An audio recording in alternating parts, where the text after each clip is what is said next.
What causes that, Dr. Jennifer, when you think through that? Because, Liza and I often have this, like she is a therapist. This is what she does professionally. And yet she comes home and to I do know. it in her own home, Right. both of us feel that, that frustration. So is it just that it's a reflection on us, how we Yeah. do it, or is Yes. it the So first of emotional all, attachment? I think Liza should do what I sometimes do, which is remind my kids that people pay for my advice. Oh, I have. And they get it for free. And I say the opposite to my clients, If you ask my children this, they would say, "Do not listen to anything she says."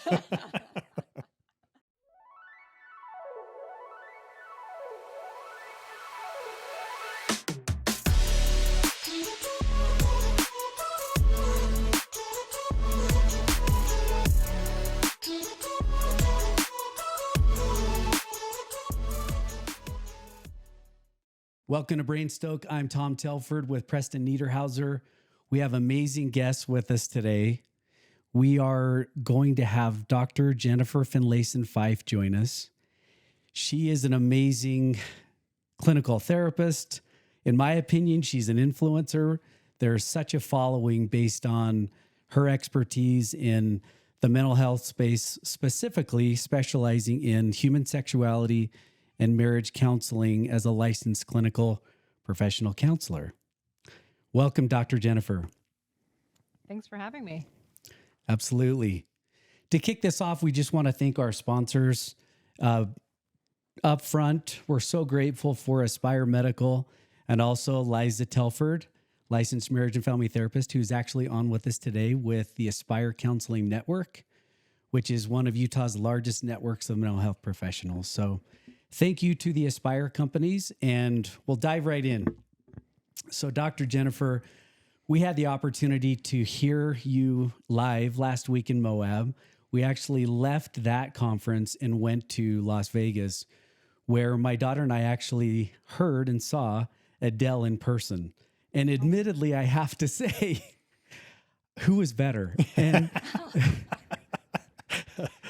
I say that somewhat of a joke as a lead in, but as I sat in the audience in Moab listening to you, I had to look around and just notice these people are as engaged as I've ever seen.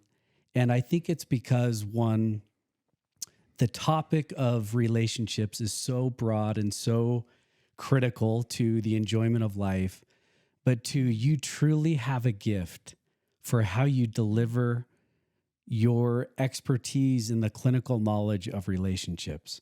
So we are stoked to have you. This truly is a little bit of a starstruck moment. So thank you for being here. Well, thanks for having me. Yeah, I'm glad you were there. That was fun. It's really my first time teaching clinicians. It's something I've kind of imagined doing, but it was the first time I've really done that, and it was really enjoyable.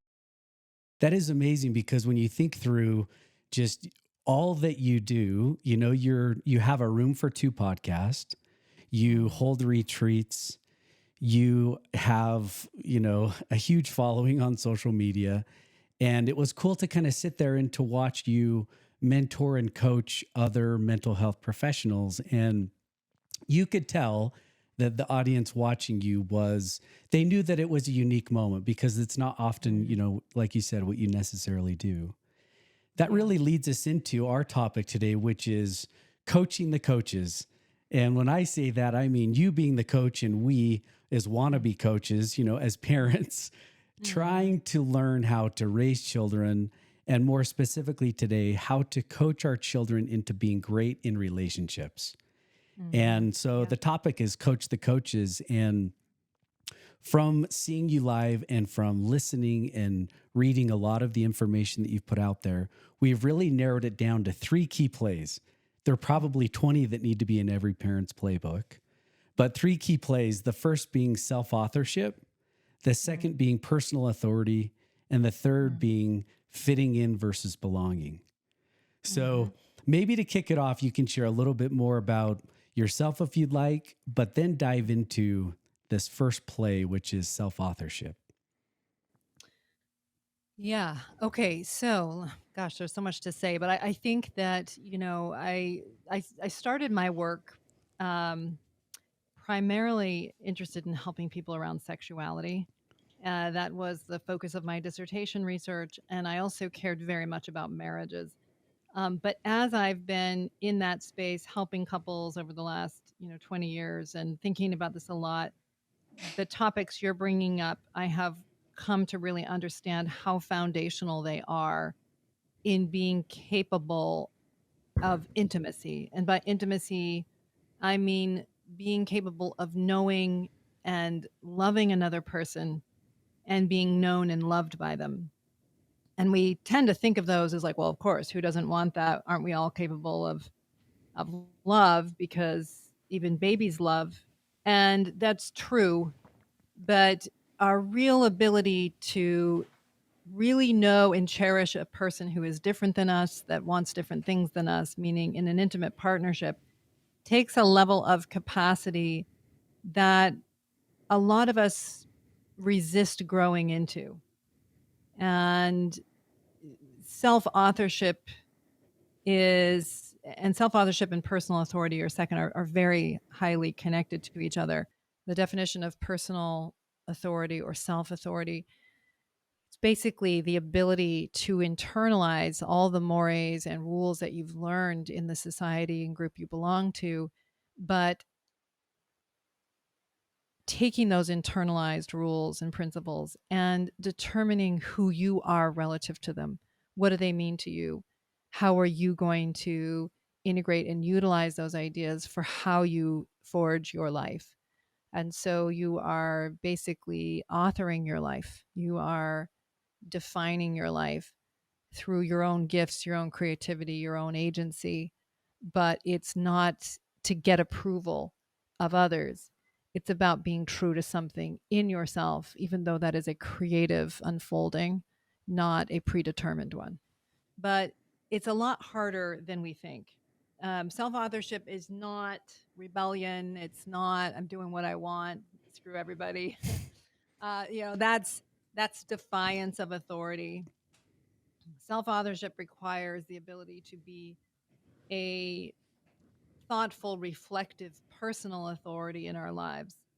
And that means we have to grow through certain dependencies and stages to become capable of it. But we all resist it because it requires the risk of invalidation. It requires the risk of our individuality. It requires the risk of not fitting in, to your third point. And so while I think we all cherish a sense of agency and a sense of autonomy, we're also very afraid of it. So I can keep going, but maybe ask me what questions you have so far before I say more. Yeah, I mean, to frame it to a certain extent, the way I think about maybe the challenges that we as parents trying to coach our children, is that we're trying to raise them and protect them as they're young. And as they get older, we want to figure out this balance between protecting them and yet allowing them to become adults who function, independent of us. And so that kind of dependence, interdependence, how do we transition to my kid isn't functioning, they're not getting off the couch like I want them to go do and become, and yet it's possible that I'm part of that smoothie that we have created, interdependence. Right. Good. So I think there's three challenges. One is just native to development. The other is us as parents. And the third is our current society that make all of this challenging. So just going first to development as a challenge is that when we start out in our development, we start out dependent and we have no other way. We can't have a sense of who we are except to look to our caregivers and other important people in our lives who are reflecting back a view of who we are.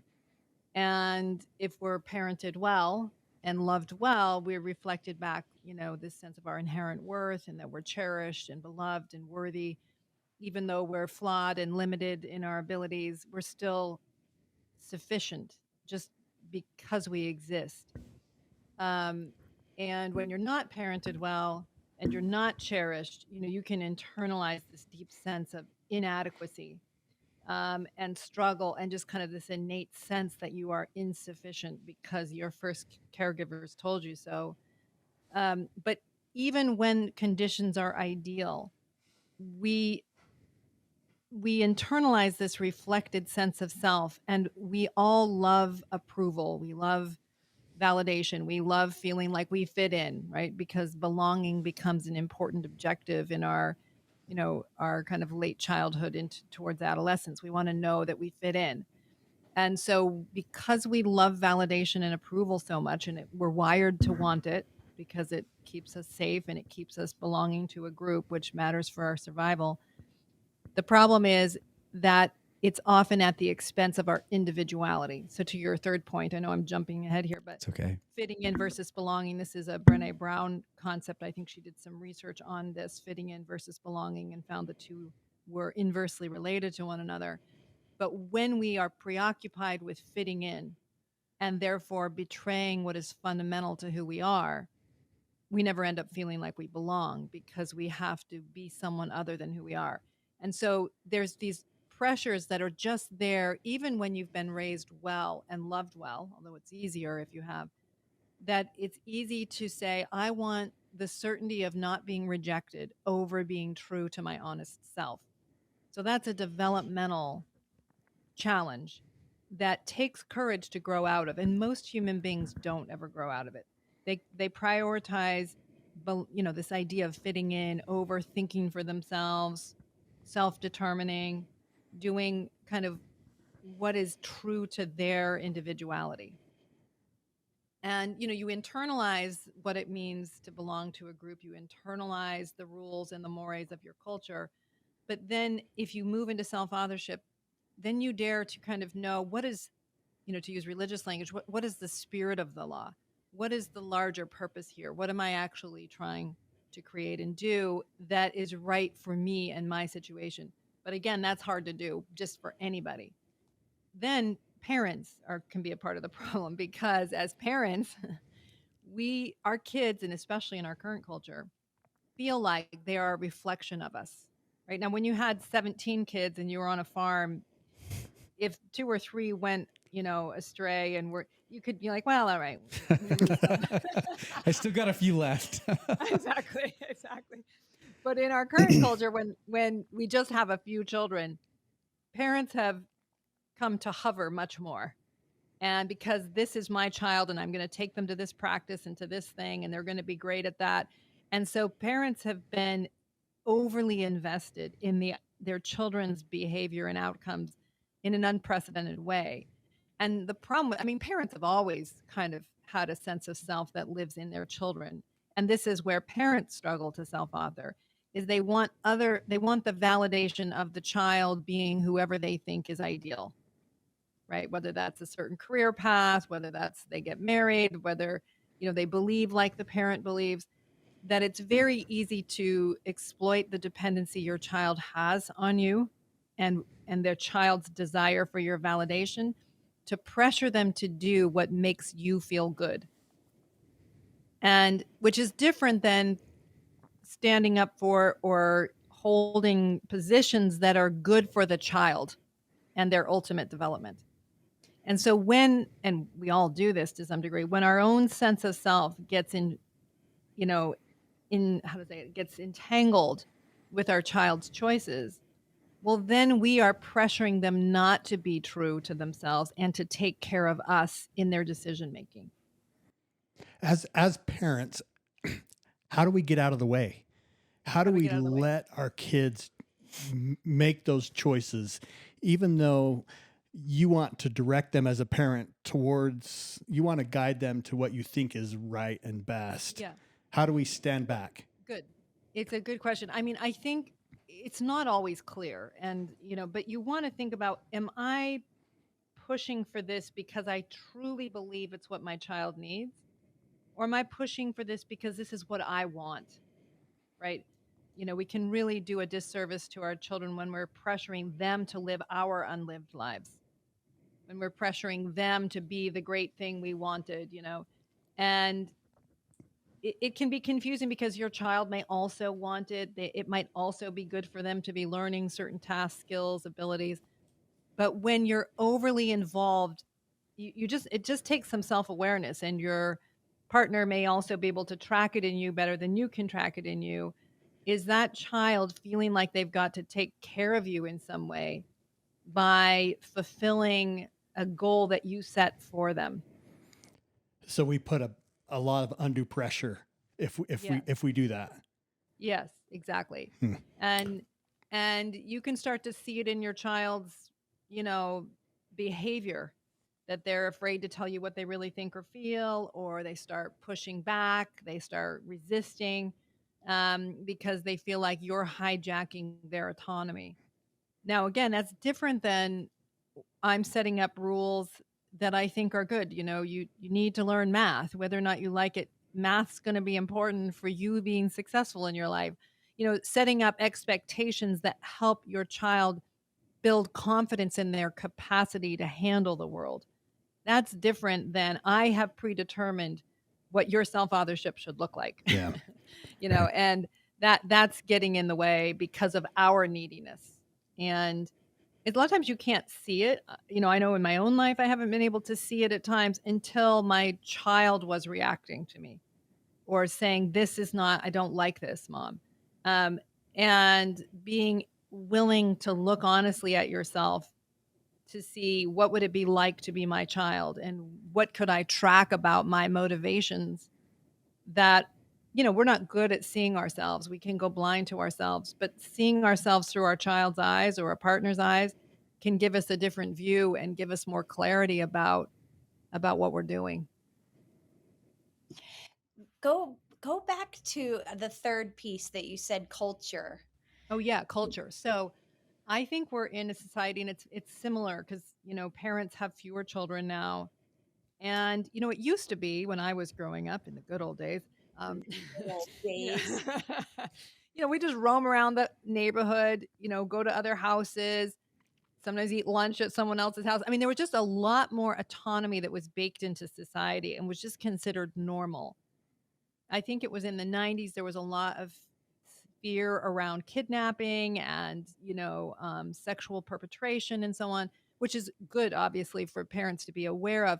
But that coupled with smaller family sizes and this kind of hovering to keep our kids safe meant there was a lot more micromanaging play dates, not just spontaneous play. Parents sitting there the whole time while the kids are having the play date, right? Just a lot more of parents supervising to an unnecessary degree and not allowing their children the autonomy. I remember walking when I was probably 7 years old down to the candy store to buy candy with my friend. Not a big deal, but it was probably a quarter-mile walk. I'm learning how to pay with money, get change back. I mean, just learning these things that I wouldn't have done that with my kids. It wasn't cool anymore. There's a kind of like a peer pressure that would be a bad parent to just send your 7-year-old to walk a quarter mile to go to a store.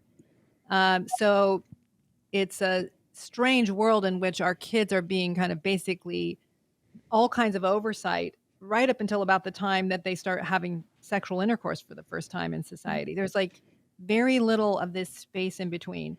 When I was growing up, I started my own little business at age 12 to earn money so I could get contact lenses, going about door to door selling gingerbread houses and other Christmas things, right?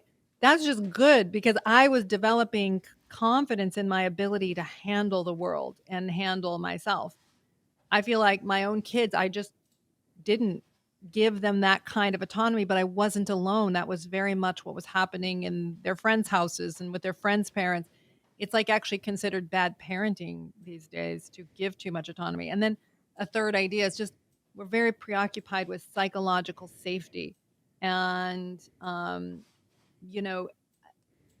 the problem is that protecting our kids from invalidation and pain does not prepare them to live in the world that's full of adversity. You've got to be able to go out. When I think about my life, the places where I grew the most psychological muscle were in the places I couldn't get validation or I wasn't good at something. This is where I had to find like inner resources and develop capacity. And while validation feels good and I love validation, nothing against it, it's not usually where we develop confidence in ourselves. not true confidence in our ability to handle reality.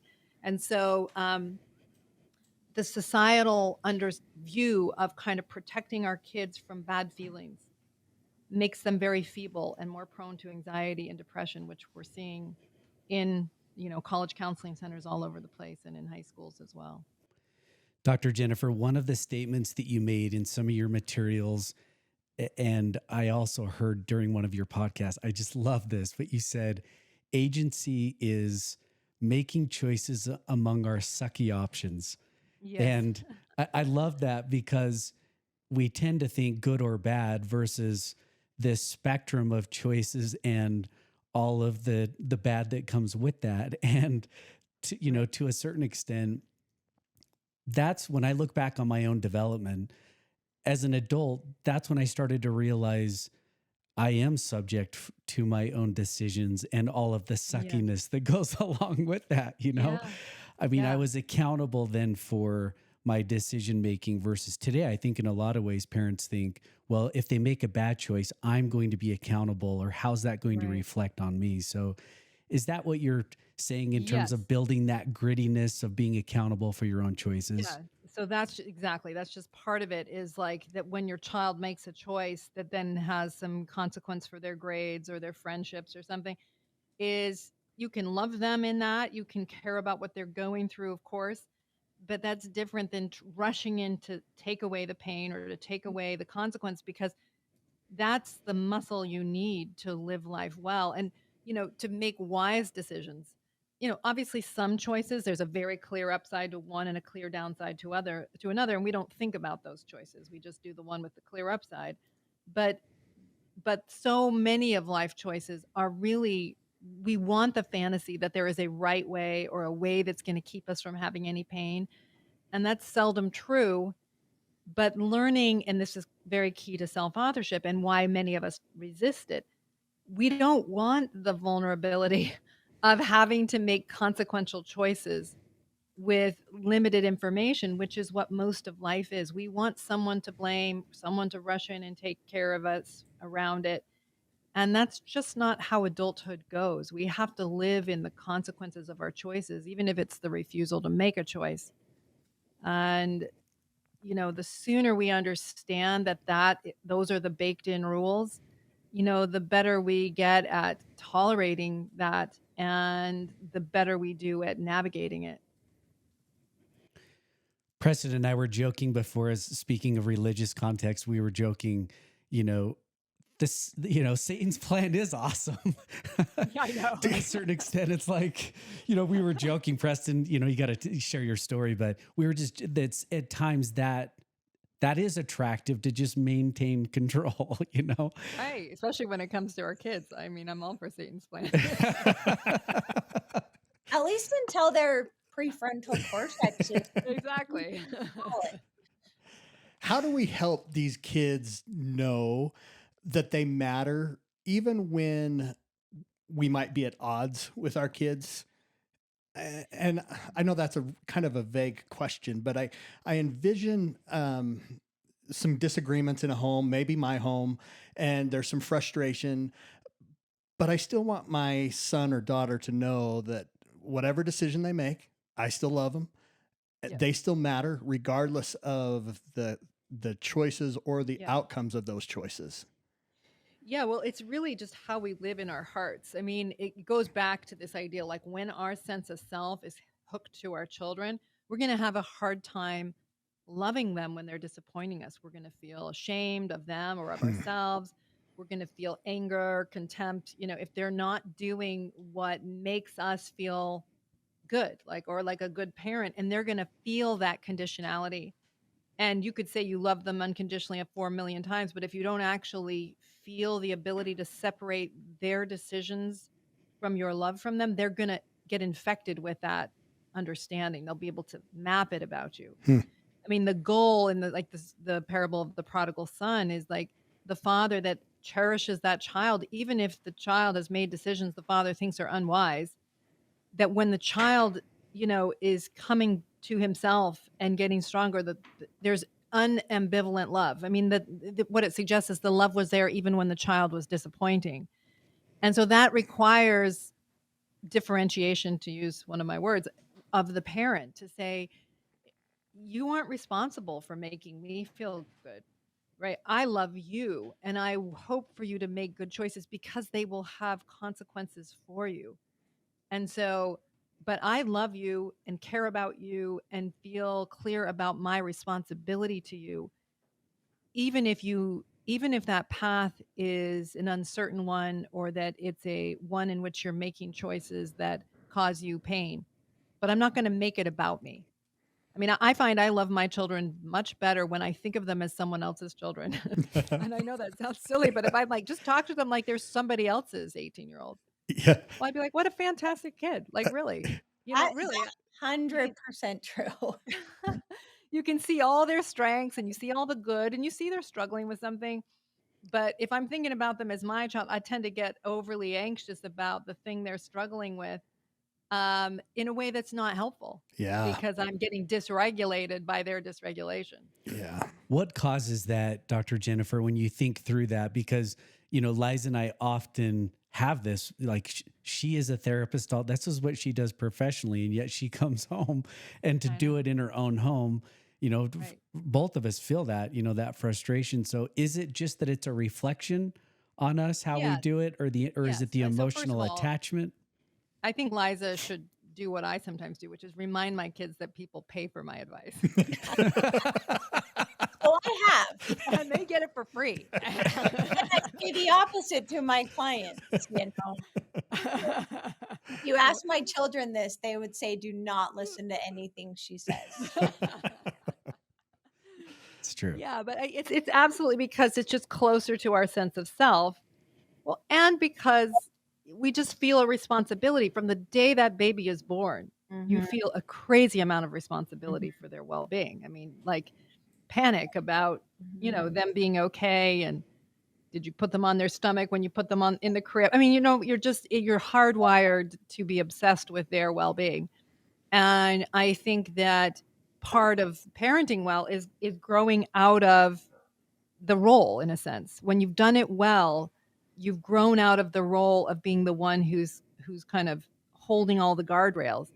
And I just think it's scary to let up on some of those guardrails. It's scary to watch them make mistakes. It's scary to recognize our limited control. And when we get regressed enough, as in anxious enough, we want to go in and imagine we do have more control than we do. And so our advice is not that helpful. And they can pick up on our anxiety or frustration. And because kids are trying to self-author and differentiate from their parents, they want to push away from that. Even sometimes to even if they get the same advice from a parent's friend, of the friend of a parent or something. I mean, a friend's parent, that then they might take it where when it's coming from you, they resist it. So it's a natural separation that's happening, but one that just is, parents and kids deserve some compassion around that. It's growing out of an old role towards a new role, and it can be a messy process. But I tend to do better, I think, when I remind myself that my children are wonderful children just on their own. Okay. Like they just are good people. They have limitations like we all do. And my job is to just love them and care about them and for them to know that they have, one person or both their parents, two people that care about them no matter what. That's my job. I mean, now my kids are all now fully adults as of a couple days ago. So that's a little bit different than adolescence, which is in this more in between space, which can be difficult. But just reminding myself of what my job is and what it isn't helps a lot because it puts the anxiety where it belongs, which is on my kids' shoulders. That feels so much better. I love the way you said that. Delegate the anxiety to them. Seriously. That's brilliant. Why have we not figured this out? I'm so much more stoked about being a parent now. Yeah, exactly. So, Dr. Jenner, I'm thinking about this situation. So I'm trying to apply these, this self-authorship and personal authority.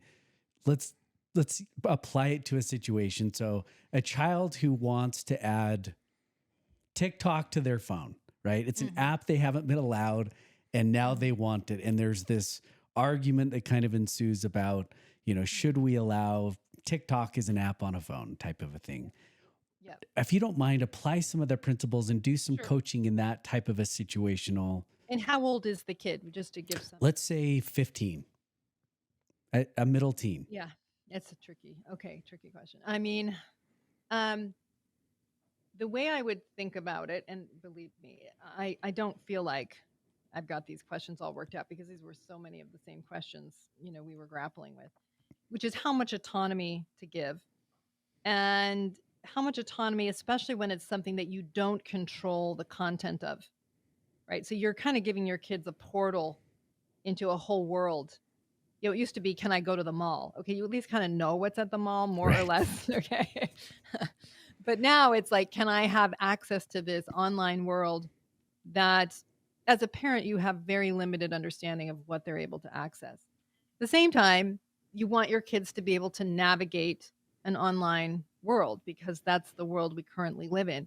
I think what makes this especially challenging at present is that there are not sufficient regulations in social media and online platforms for underage children. And so because of that, it used to be, well, it is, I think, like on television and stuff, they basically said during daytime hours, you can't sell products to kids in a certain way. You can't do sexual advertisements. You can't. So there was protections that are built into a media form, but we've been slow at creating that. And so a lot of parents feel like failures when it's not really the parents' problem. There is a problem of access that our kids are struggling under. It's not going well for them. And yet there's so much pressure on parents to say yes to these platforms.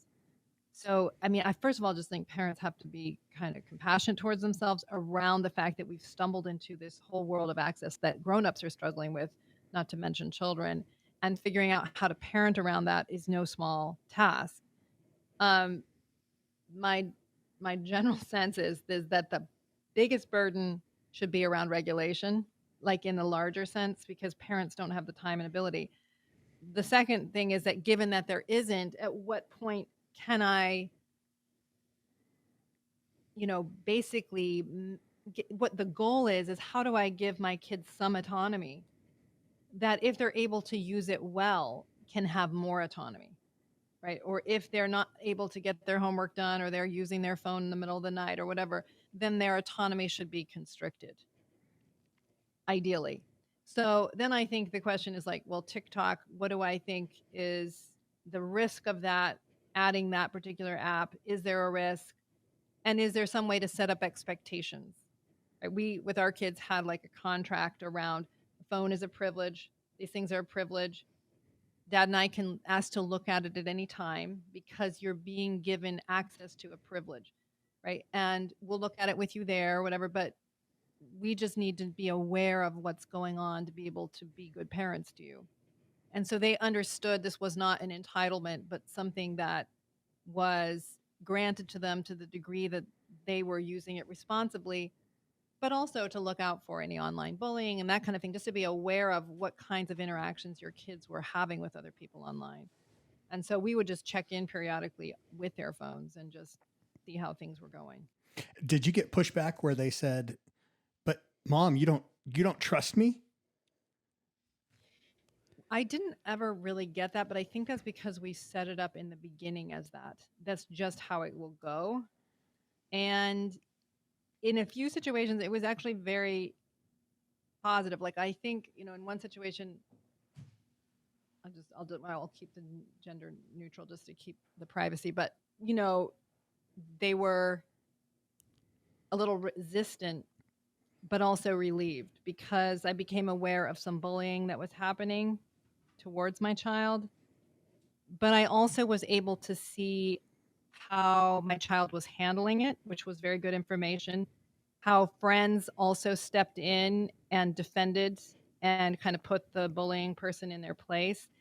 But it just allowed me to kind of be aware, talk through it, and ask if they needed any help with it, if there's anything I could do. So I wasn't just rushing in to solve it or go call the bully's parents, and, because I think what they were nervous about a little bit was, don't make this worse for me. Yeah, don't embarrass me. Don't, exactly. But on the other hand, I think took relief in feeling like, okay, I would have been embarrassed to tell you, but because you're kind of helping me hold my dignity and think through it. And I was able to check in a little later. So it's just, being able to still be this caring parent while they're navigating autonomy and relationships when it's not going to go well sometimes, and being able to track their vulnerability and their strengths. Because a lot of times I was actually very struck by my kids' strengths, like their clarity about things. And because it just helped me know them better as well, know where they might be vulnerable, know where they weren't. But because it was just kind of built in to the assumption, that made it easier. I love how you're saying that. I'm having this light bulb moment about guided autonomy, Mm-hmm. Yeah. like bumpers. And Yeah, I've exactly. thought of autonomy as either someone is giving their child the ability for autonomy or not. And I haven't Yeah, really thought of like that's right. And if you guide. think about how we do it as parents, we always are kind of increasing our kids' agency Mhm. and autonomy as they become able to handle it, or as they're almost able to handle it. And then we kind of give them a new level of challenge. It can be tricky in adolescence because the kids want full autonomy. Like they want to be like their friends. They're over their parents. They're like, you guys are, one of my favorite book titles is Get Out of My Life, but first can you take me and Cheryl to the mall? Yeah. Is the title of the book. So and it 100%. captures a I lot. love that. And the credit card. Which, And I want yes, the credit card. exactly. Which is, I know I'm still dependent on you, but I want to push against you. And that's a very typical struggle. Like, don't go too far, but I want to push against you. I've heard another person talk about it. It's like when you're on this ride at Six Flags or whatever, you want to know that bar is going to stay steady, right? Mhm. So you're not ready for full autonomy, but you need more autonomy. Mhm. But you need to know certain things will just stay steady. And your child will disagree with you and talk about tolerating invalidation. They will argue why you are wrong. And of course, you want to consider if you really think you're being overly rigid. Okay, you want to have private conversations, with your partner or with yourself around that, and make a better decision if you think it's merited. But you don't want to just give in to something because you're getting pushback. Because if you're doing it to keep your child happy with you, your child will track that as my parent cares more about validation than me. Mhm. And I remember my parents holding certain limits where I was just like, that's wrong. I can't believe it. Why are you saying that? But inside, secretly, I felt grateful because I felt like they were, first of all, allowing me to make them the problem to my friends, not me. But Mhm. also, it just felt like they really cared about my safety and well being. And they were just going to hold on to that, even though I was pushing back on them. And that was sort of an indication that it was a strange feeling for me. I remember thinking it, but like, that means that they really care about me. Mhm. And so I didn't go tell them that I saw it that way because, I was ambivalent about them holding rules. But, Of course. but I think it is reassuring for kids. And, I've had some of my own kids say to me later, I appreciate, because I could tell that you were really trying to do what was best. And, I appreciate that. So even if we get it wrong, they can feel that. That's so great. You talk about the system, right? The giving access to the app is one thing with full autonomy. It's another one to kind of line upon line coach them through full autonomy. One of the Definitely. things that I caught on to that you described in a podcast at one point, you said some people are seen as low functioning when they really are a part of a system that may be causing the low Yes. function. And so is that the case to a certain extent? I mean, when I think of Liza and I, our first go around, our oldest son, we gave him a phone, and then often we found ourselves hitting him over the head with the phone we gave him.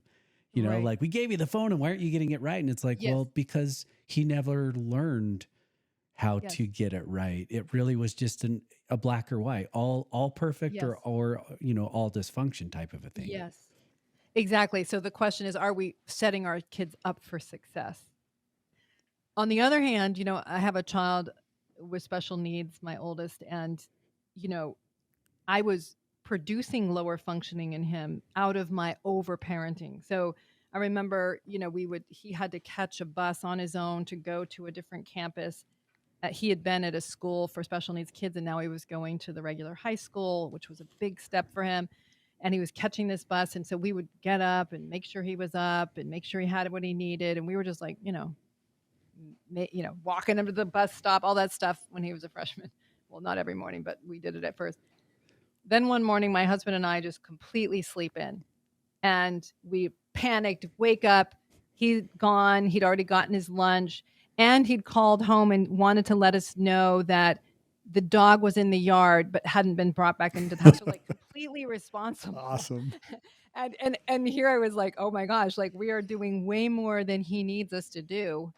And he just proved it because he completely handled that on his own and called home to let us know about the dog. Right. Yeah. So it was kind of a wake up call that we're producing. Mm. I mean, I'd be a little nice to ourselves, but like we thought we were doing what was needed, but we were doing more than is needed out of our own anxiety and, in a sense, backing off and letting him find his own strength. When you think about him finding his own strength, dovetail into this concept of fitting in versus belonging, because it seems like at the very core of this concept is confidence, self-esteem, the ability to believe in oneself is a defining difference between fitting in versus belonging. That's right.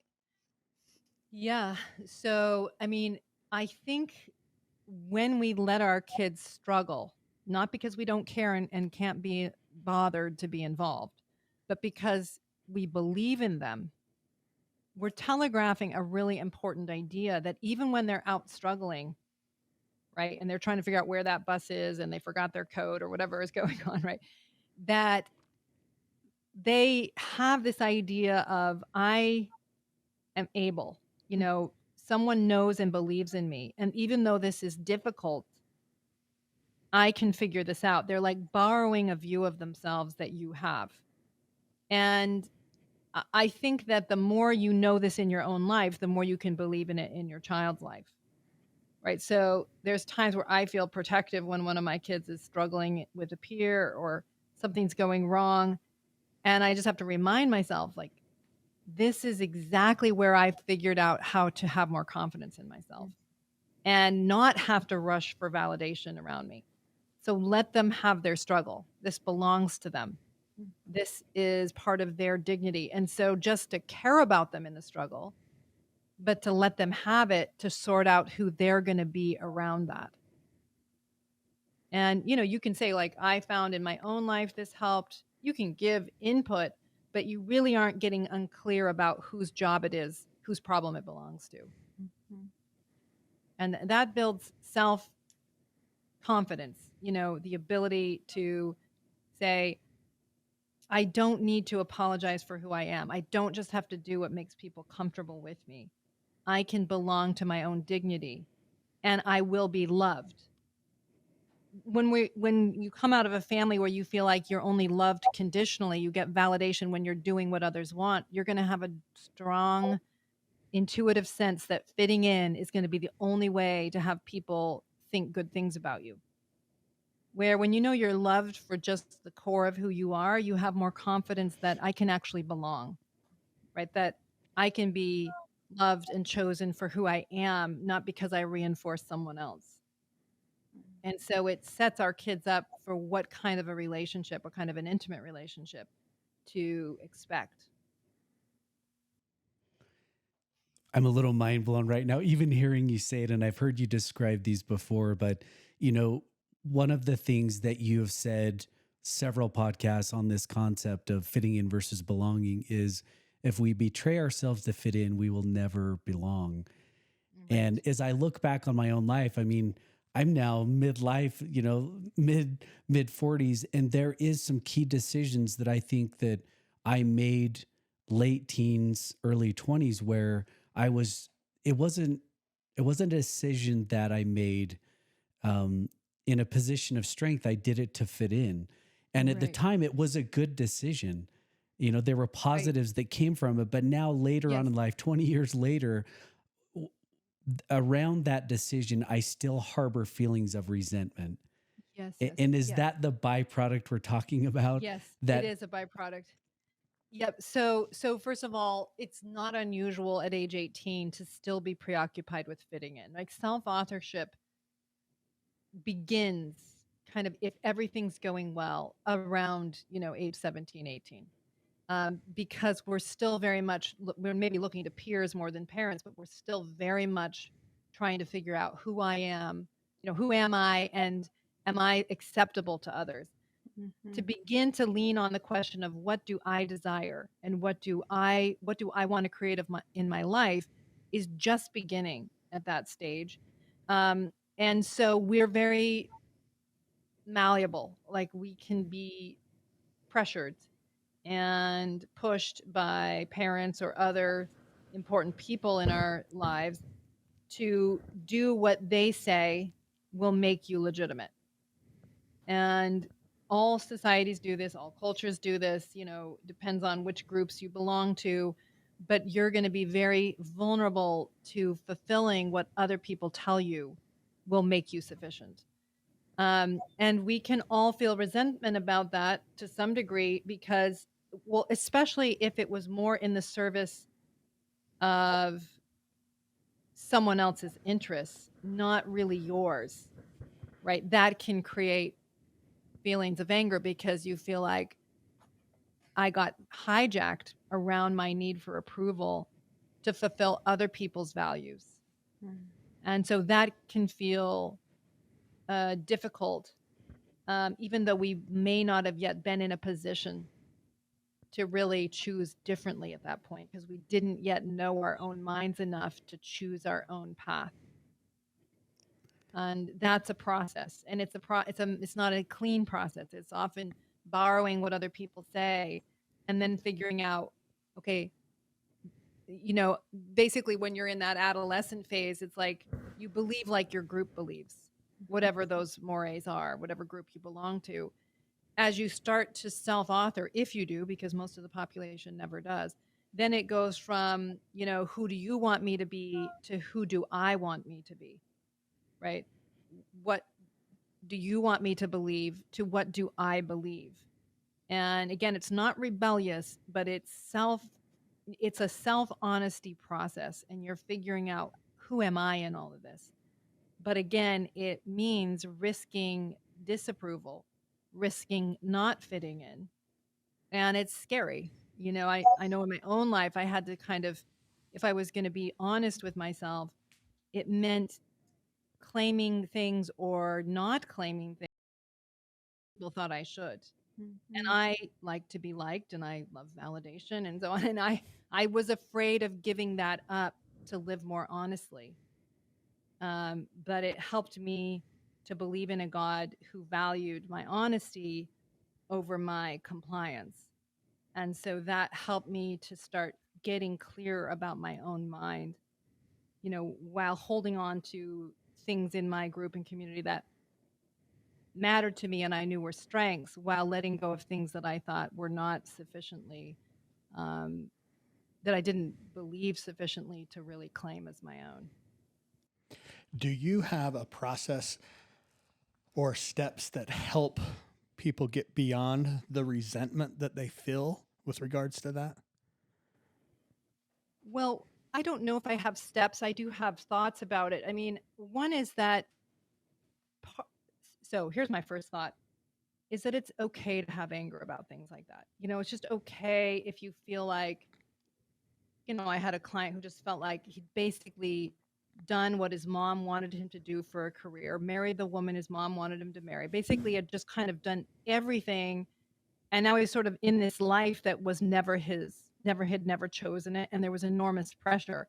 And so to feel anger about that is legit. I mean, I guess I'll just start with that. Okay. Yeah. Like, I got hijacked. I got pressured and I was too vulnerable. I wasn't in a position yet to be able to think for myself. And so I just I'm living other people's lives.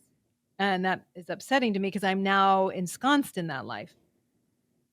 So it's legitimate. And I think that how to say it. Some families do this much more than other families. That is to say, so it could be your specific culture, but it can also be, how did my family handle these ideas? And how much of a cost was there? So kind of looking at, where did this come from that it was hard for me to claim my own mind? Was it from the outside, or was there aspects that were also on the inside from me, that I was afraid to define my own life, and it's just easier to resent now? Does that make sense? So I've sometimes Yeah. worked with people, like they're in a marriage and they married somebody that was rather dominant, and then they'll do it in the way that the guy's the dominant one. So then she just kind of goes along and supports his life and supports his career and so on. And then she kind of at a certain point just gets so loaded with resentment that she's just angry and bitter and doesn't know she loves him anymore, and wants to make it all his fault. But if she's honest, it was a co-constructed reality. She wanted to fold into, she didn't want the agency of her life. She wanted to support somebody else's life, because then she could get away from her own anxieties about forging her own path.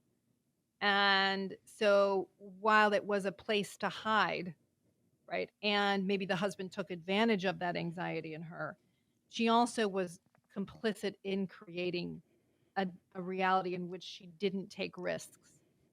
So I think the second step, if I was going to put that, is to kind of look at your own role in being complicit in it. Now, it doesn't mean that you have nothing to be upset about. It just means, where did I kind of self-betray and go along because I was afraid to live more honestly?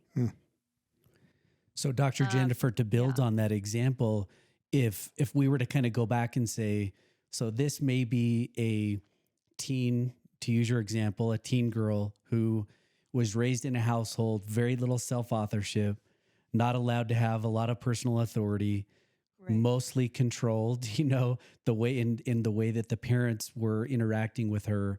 And then one day she wakes up and all of a sudden, dream guy of her life, 21 years old, gets married. And so she's fitting in, right? She's fitting into the narrative that she was taught to do and become. And so she fits into it. That narrative is there and she chooses it, but it someday wakes up and goes, but do I belong to me? I still belong, or I fit into all of the rules and how I was taught to do things. But now I'm waking up to, do I feel belonging in my own life? And Preston, I think that's what you're really saying, is that you can almost see where it was built. Absolutely. The resentment was built along the way. It was an environmental type, situation that built it. That's right. Yeah. And people often wake up and they are upset and they're like, wait a minute, I'm living other people's lives. I'm not living my life. And I'm over it. Yeah. Because, a lot of times one of the reasons we do go along is because the promise of validation, fitting in, a perceived security. So we're trying to solve something, but we suddenly wake up and realize it didn't solve it. I'm not better off for having betrayed aspects of myself. A very tempting next move is to go from compliance into defiance and be like, yeah, screw everybody. I'm taking care of myself now, which is not, it's a very understandable swing, but it's still easier than self-defining, because if you can put it in anger and rebellion, you're still tethered to the external authority, but now you're just pushing against it. We do have to do a little bit of that. I think it's kind of like a late adolescent move. This is what adolescents do when things are going well, is they start pushing against the authority, and then that gives them some of the muscles to start to self-author. But we can get stuck in that pushing against and kind of confusing it for claiming a life that has an internalized morality and claiming a life that we genuinely respect and feel good about, given that we're in a context that maybe we wouldn't have chosen if we had done everything from a deeper self-authorship from the beginning. but we're now in a context that's already exists. And who am I going to be in the face of that? So good. So good. Master class is what it is. Absolutely. Dr. Jennifer, I'm interested to know, maybe as we kind of wind down a little bit, but you spend so much time helping people in their hurt, kind of the stuck positions of life to a certain extent. It's not, all negative per se, but how do you personally stay stoked? How do you stay stoked about, the work that you're doing? It's kind of interesting, but like I've always kind of been an optimist. I think I got a lot of this from my mother, actually, because I see a lot of dark in humanity. We all are capable of doing, to kind of yielding to our lesser selves. But human beings are remarkable. I mean, human beings do courageous, amazing things. And I think I really am inspired by watching people I work with do really courageous things, like be honest at a level that they've been terrified to be in the past, to start bringing more of their honest selves into their marriages, to start loving, like confronting their own, preoccupation with, am I loved by you? Rather than their preoccupation with, do I love my partner? And do I really take his or her well being into consideration? And watching people kind of push themselves to be better is ridiculously motivating for me. Like it just makes me be inspired by other people and expect more of myself as well. And so it is the antidote to the dark, because I also do see people do dark things, cruel things, self-justified things, colluding with others in doing indecent things. And, it's like being aware that we're capable of both. And kind of what are we going to follow? The things that like push us to grow, to be better, to kind of push for the best in us? Or are we going to kind of capitulate to the hateful part of us, the self-reinforcing part of us? And that's just a kind of ongoing question that we answer every single day. And I guess I just have in the work I do, can really see this kind of internal order that exists in human experience, and which is very different than a God that's like telling you where your keys are. I don't have as much confidence in that idea, or that we're being kind of micromanaged at that level, but that if we kind of push ourselves to live truthfully, to choose courage over our fear, right, we really do create more light in our lives and in our relationships. And so watching that happen with people is deeply encouraging for me. Well, we definitely are stoked that you, for one, are in the industry and loving and lifting people and relationships, because it's so incredibly valuable. When I think about my own life, my greatest fulfillment truly is my relationship with Liza. Yeah. I'm happiest when that relationship is strong and sound. Having said that, the hardest work I believe that we will ever do, she and I, in our lives, is having a good marriage. It's Yes. incredibly hard work. In the coaching world, Preston and I are used to telling, our student athletes, lean into the good hurt, and relationships is the good hurt. It hurts. It's hard, but it's a good. There's a positivity in the outcome of it. So yeah, it's a soul stretching relationship. I've said this a few times, but my brother was just talking about like how different men and women are, and kind of, like, and I, and he was just kind of complaining about that. And I'm like, look, when man marries a woman and a woman marries a man, like they're setting themselves up for some struggle. Okay. Because they're very, very different. Now, the reason why women don't go just marry a girlfriend is because it's not exciting. There's nothing interesting. You're already too much like each other. We're drawn to difference, but then we can quickly resent those differences, as opposed to there's a beauty in it, because it's pushing us to step outside of our self-reinforced view of reality and think about, what does it mean to love this frustrating, other. Okay. This person that if they were just like, more like me, everything would be a lot better. Okay. um, but how do I actually love that person? And what can I actually learn from that person? I mean, that's the thing, is that when I sort of stopped resisting my husband, I started like learning a lot more about, I don't know, about life, about myself, about, being able to borrow his wisdom in many ways about living life in a different way than I do. And just letting that process grow us into kind of broader, better, wiser people. But it never feels good. So we can just resent, we love resentment. Resentment's like, I was entitled to an easy life. Oh, this is just to go back to your resentment thing. I think it's certainly okay to be frustrated about feeling like people pressured you, but it's also so fundamental to the human condition that in a little bit, it's like, it's just how it goes. I mean, it went in a certain way in my group and my family, but other people in other groups and other families are dealing with the same human struggle because we like validation. We easily pressure the people around us to like the same things we like and want what we want and live the lives that we've lived. I remember listening to some kid on NPR on All Things Considered years ago, and his father was a vocal atheist and was out, advocating for like taking prayer out of school and so on. And they interviewed the 12-year-old, and he's like, "Well, I secretly believe in God, and I know it gets my dad upset, but I secretly pray." So I just thought it was kind of cute because here he is, like trying to belong to his own mind, but he's feeling all this pressure to fit into a certain way of thinking and believing by his father, who's supposedly standing up for the freedom of thought.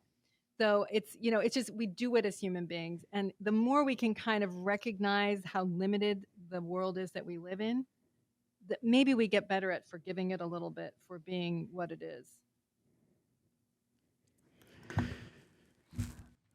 To finish off, maybe I'm intrigued. Maybe to let you freestyle for a second on a couple things, but our daughter is 19, and she has lots of questions right now about, is anybody really happily married?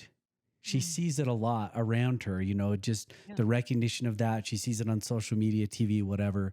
But her question is a valid one. And as you kind of think about, the idea of, maybe the older teen or the adolescent looking at relationships or marriages and thinking, again, to this concept of fitting in versus belonging. Fitting in may be, well, I want to fit in to a relationship at some point, but it looks really hard, or it may not look very attractive to me. Sure. Versus, the Surgeon General in the United States right now is basically saying, everybody is lonely. Teens are lonely. There's incredible statistics right now about, mental health in our country. Yeah. I think that there's a longing for belonging, and yet it's hard to see good examples of relationships. So would you freestyle on that a little bit? Just your thoughts on those things? Yeah. So it's a good one. I mean, it's been the biggest struggle, I think, is just how isolated people are behind screens and so on, and that people aren't just going down and doing Girl Scouts in the way they used to, like just going and doing these communal things because they can kind of self-entertain on their screens, but people are paying a big price for it. But yes, to your daughter, I mean, it's a legit question. I had the same question at 19, and that's why I was almost 30 when I got married, because there was a lot of people talking about how great marriage is, and then I could just see all these miserable people around me. I was like, I don't know that I want to buy into that. That doesn't look like a good time. On the other hand, how many people are happy that are single, okay, or happy that are in non-monogamous relationships? Being happy is a life project, and figuring out how to live well is a life project. And I think the data supports the people that are happiest are in happy marriages. And so it speaks to, how do I do it well? I mean, I agree with your daughter. Don't just take it as a given. Don't just take it like, get married and therefore you'll be happy, because there are some people that are easier to be happy with than others. And so I think it's a worthwhile project to engage in, the statistics seem to show, but you also want to make sure that you are the kind of person that can be happily married, and that you marry somebody who can do that with you. And one of the key skills, I think, is the willingness to look at yourself honestly. Because if you're not willing and able to look at yourself and your impact on a partner, and you want to blame them or deny what they see because they are able to talk to you about how your limitations hurt, if you're not willing to take that honestly and really consider it and be willing to repent, change, grow, right, you're going to cause suffering and not just to your partner, but to yourself via a marriage that's in distress. And so, I've said to my kids, like, the number one thing is being able and willing to self-confront, like be aware of yourself, and to be able to apologize and do differently, do better, and to marry someone who can do the same. Like I sometimes work with couples where they will fight about what is actual reality for days at a time. Because rather than self-confront, they will twist reality and they will dig down in their position and, fight till the death, thinking they're prevailing when really they're destroying everything that actually supports happiness. And so if our egos are more important than what's true, we're going to suffer. If you can make what's true more important than your ego in marriage, you're going to do okay, when you have two of you doing it. So you want to be dating long enough to see how you handle as a couple invalidation, the gaps in a relationship. We want the together points, but the big question, the thesis of my Strengthening Your Relationship course is basically, how do you handle not getting what you want? Because how you handle not getting what you want basically determines the marriage. Amen. Yeah, serious. Wow. For those who just heard that point, Dr. Jennifer has several dates for retreats and getaways and lots of online learning that are about to come out. And those spots for those retreats, especially the European awesome, destinations, go quickly. So check them out online and social media. Anything else, Dr. Jennifer, you'd love to leave our audience with today? Well, I would say, just to your point, if you go to my website, you can see there a place to sign up for emails, and that way you'll be notified. I know that the European retreats have just opened up, and they might be full already. I really don't know because they fill so quickly. But this is where I love teaching. So I'm a licensed counselor, but I do a lot of teaching and coaching because it's just a way of making these principles more accessible for people. So I'm not doing mental health counseling currently, just coaching. And the European trips, and then these intensives that I do, which we'll have some in Utah and Arizona next spring, where I'm working over 3 days with couples around these principles. So they're just a way for people to start looking at themselves without necessarily going to a therapist. I mean, yes, if you need one, but like, you can learn a lot by just understanding, oh crap, we do that.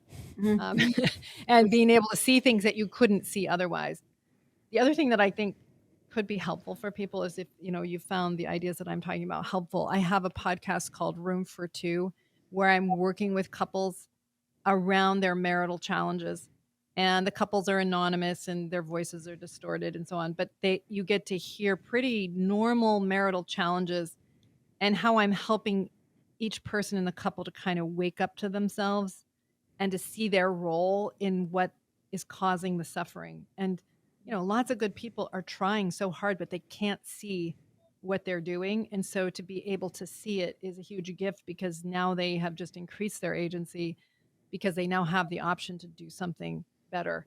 So I think it's a great resource for people if they want to start looking at themselves better in their relationships and doing a better job there. Dr. Jennifer, one last question from me, and then maybe, Liza or Preston, if you have any, but what's the best relationship advice someone has given you? Oh, gosh, I think.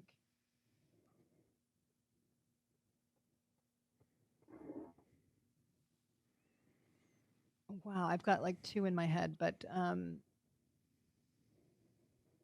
I think they're both actually similar. So let me see if I can efficiently say it. But in both cases, I was very preoccupied with the other person's behavior, not my own behavior, and wanting their behavior to be different And in both cases, it was like waking me up to my own impact and my own agency in changing the dynamic in the relationship. And so for me to stop being a whiny victim and to step into an adult position and to kind of own my own agency there and to be better, to do what was needed for the relationship to be better.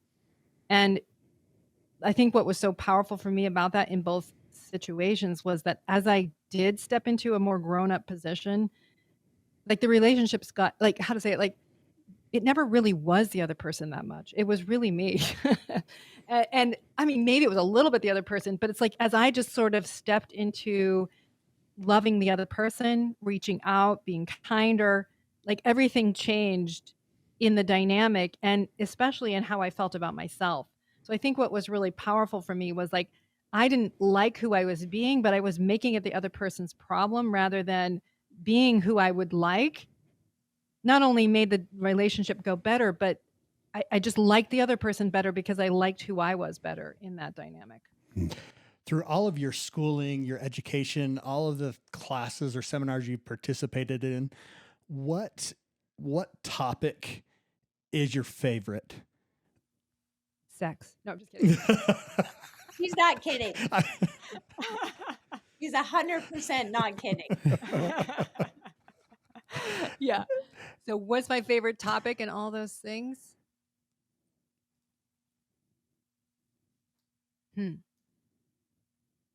I think, gosh. I think I've always been very, very philosophically oriented. So I did a lot of philosophy in my PhD program, did a lot of thinking about the way people think, thinking about what were the theories that were behind counseling theory, you know, because what were the theories of change? So I thought about that kind of thing a lot, and I loved thinking about that. And similarly, also with theology. So, you know, I love thinking about theology and kind of how we relate to religious ideas and which ones are strong and enable us to be better people and which ones kind of scare us and keep us limited. So I love thinking about philosophy and theology. And so all classes that pointed me in that direction, I loved. Right on. Liza, any final questions for you? I have pages of notes and questions. So if I can put a plug in for you to make a master class for clinicians, I'm just going to throw it out on your docket for years from now. Yeah. You said I'm so sure many that I will at some point. Yeah. And I volunteered Tom and I for Room for Two, and you can change our names to Preston and Natalie. Oh, there you go. Oh, perfect. Now no one will know who you are. No one at all. Oh, I love it. I would love to play him. That would be a role I would take. Oh, boy. I love it. Dr. Jennifer, this has been an absolute pleasure. Thank you so much. Yeah, thank you for having me. I enjoyed it. You've had your daily dose.